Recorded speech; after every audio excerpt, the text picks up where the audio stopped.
दोस्तों, मेरे चैनल पर आपका हार्दिक स्वागत है। खैर मकदम है। आज का मेरा ये वीडियो खास वीडियो है। आप इस वीडियो को पूरा देखेंगे तो आपको अच्छा लगेगा। आज का मेरा ये वीडियो हिंदी सिनेमा के बेहतरीन गीतकारों में से एक इंदिवर साहब के बारे में है। इंदिवर साहब का असल नाम श्यामलाल बाबूराय था। इंदिवर उनका पेन नेम था। इंदिवर साहब ने 60 और 70 के दशक में एक से बढ़कर एक यादगार गीत लिखे। मुझे कुछ उनके गीत याद आ रहे हैं। फूल तुम्हें भेजा है खत में, फूल नहीं मेरा दिल है, प्रियतम मेरे मुझको लिखना, क्या ये तुम्हारे काबिल है। फिर उनका एक गीत है, जिंदगी का सफर है ये कैसा सफर, कोई समझा नहीं कोई जाना नहीं, जब कोई तुम्हारा हृदय तोड़ दे, तड़पता हुआ जब कोई छोड़ दे, तब तुम मेरे पास आना प्रिय, मेरा दर खुला है, खुला ही रहेगा तुम्हारे लिए। जो तुमको हो पसंद वही बात कहेंगे, तुम दिन को अगर रात कहो रात कहेंगे।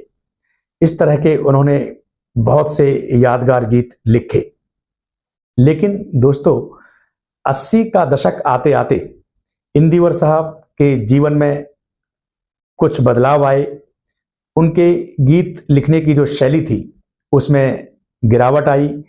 उनके गीतों की क्वालिटी का जो स्तर था वो गिरता हुआ दिखाई दिया। जो इंदिवर साहब 60 और 70 के दशक में अर्थपूर्ण भावपूर्ण गीत लिखा करते थे, वो 80 के दशक में लिख रहे थे। लड़की नहीं है तू लकड़ी का खंबा है, पक पक मत कर नाक तेरा लंबा है, ताकि हो ताकि।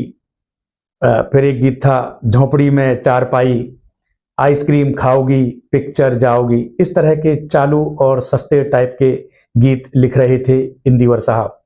इंदिवर साहब मसाला गानों में उलझ कर रह गए थे। मुझे लगता है इंदिवर साहब की लेखनी में जो ये बदलाव आया, उनका जो व्यक्तिगत जीवन उस वक्त चल रहा था, शायद वो उसकी एक बड़ी वजह रहा होगा। इंदिवर साहब अपनी पत्नी की मृत्यु के बाद काफी बिखर गए थे, इसलिए उन्होंने खुद को शराब, महफिलों और औरतों के साथ घेर लिया था। लोग कहने लगे थे कविराज औरतबाज हो गए हैं। इंदिवर साहब को लोग कविराज भी कहा करते थे। इंदिवर साहब की जो ये जीवन शैली थी, उनके जीवन में जो ये बिखराव था, वो काफी चर्चा का विषय बन गया था। दोस्तों, क्या इंदिवर साहब को अपनी छवि का, जो सार्वजनिक उनकी इमेज थी, उसका ख्याल रखना चाहिए था?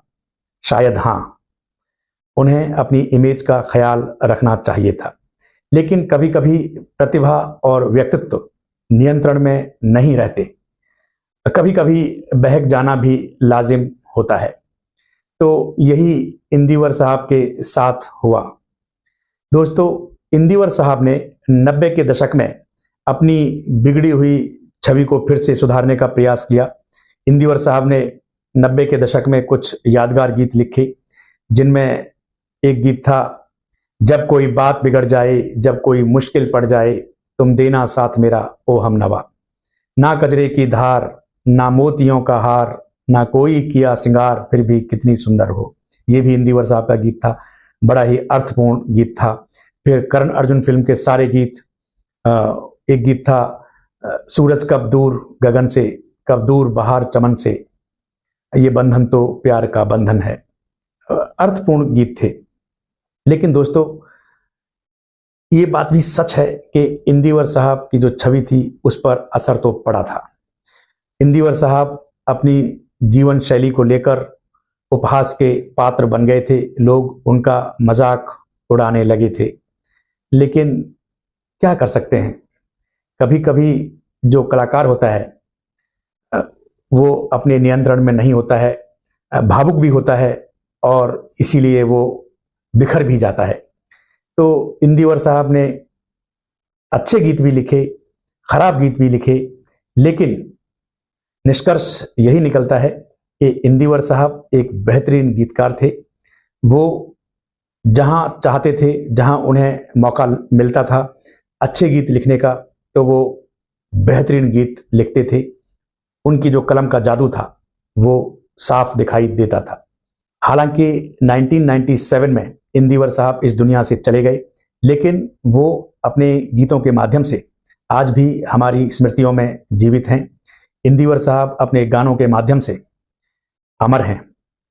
तो ये एक छोटा सा वीडियो था इंदिवर साहब के बारे में, और मेरा तो यही मानना है कि आप चाहे कितने भी बेहतरीन कलाकार हों, लेकिन आपको अपनी सार्वजनिक छवि का ख्याल भी रखना चाहिए।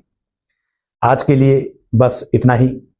स्टे सेफ, टेक केयर, जय हिंद, वंदे मातरम।